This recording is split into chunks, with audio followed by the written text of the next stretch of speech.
Assalamualaikum warahmatullahi wabarakatuh. Kami dari kelompok kita akan menampilkan video mengenai materi tentang lembaga sosial. Sebelumnya izinkan kami perkenalan terlebih dahulu. Nama saya Anung Widiatama. Nama saya Misha Maria Rahab. Nama saya Jizya Balkis. Saya Atar Muberet. Nama saya Farah Zahra. Nama saya Misha.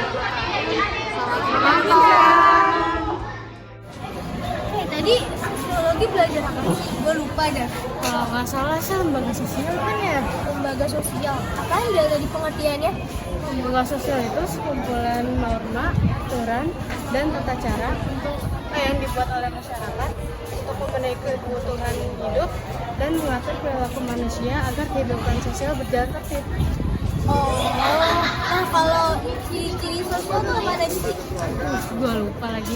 Kayaknya Anu inget gak sih? Kalau saya didengerin banget. Mana yang aduh ya? Mana ya? Itu bukan sih? Sampein aja ya? Anung, Anung.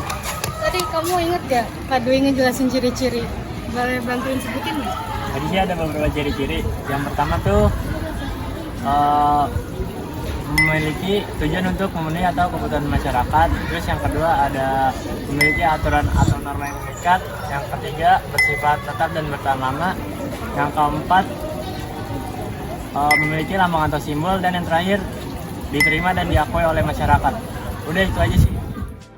Nah, selanjutnya ada tipe-tipe lembaga sosial yang dibagi menjadi 5. Yang pertama ada berdasarkan perkembangannya, yaitu lembaga sosial primer yang tumbuh secara tidak sengaja dari adat atau kebiasaan masyarakat. Contohnya seperti keluarga, agama, dan juga perkawinan. Lalu yang kedua ada lembaga sosial sekunder yang itu tumbuh secara sengaja untuk memenuhi kebutuhan tertentu, contohnya seperti bank, sekolah, dan juga koperasi.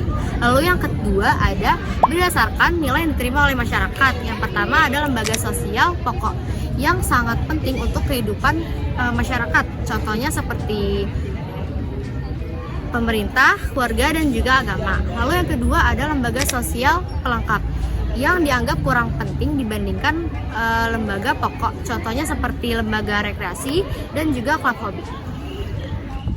Lalu yang ketiga itu berdasarkan penerimaan masyarakat.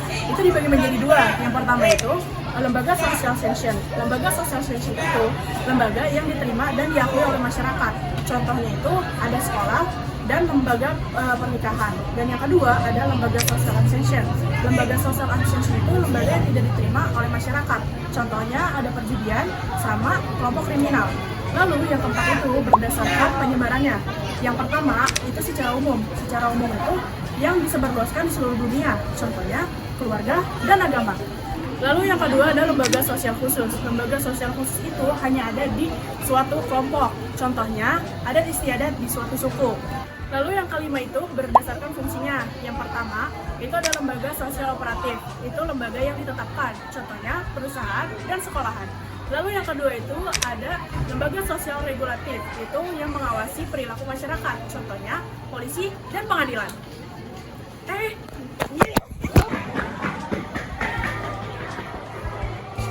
Selanjutnya ada bentuk-bentuk lembaga sosial. Yang pertama itu ada lembaga ekonomi. Fungsinya untuk mengatur produksi, distribusi, konsumsi untuk kebutuhan sehari-hari kita. Contohnya itu ada bank, koperasi, dan perusahaan.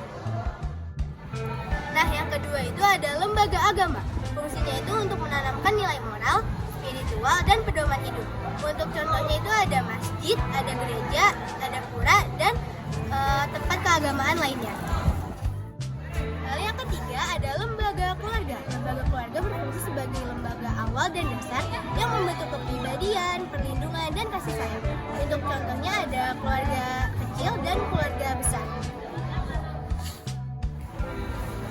Nah, yang keempat itu ada lembaga hukum. Lembaga hukum itu berfungsi untuk menegakkan keadilan, menjaga ketertiban, dan memberi kepastian hukum. Untuk contohnya itu ada kepolisian, kejaksaan, dan pengadilan. Nah, yang kelima itu ada lembaga politik.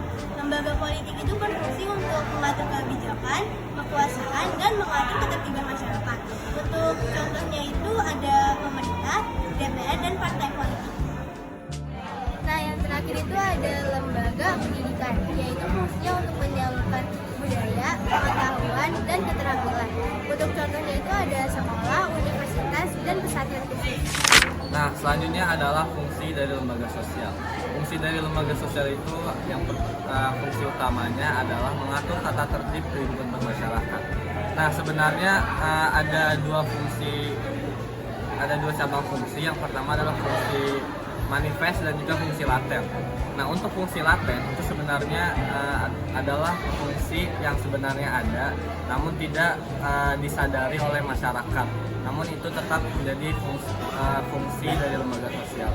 Nah, lalu fungsi kedua yang adalah fungsi manifest, ialah fungsi suatu lembaga yang sebenarnya sudah disadari dan juga sudah diakui oleh masyarakat setempat. Nah, itu dia pemaparan video dari materi lembaga sosial.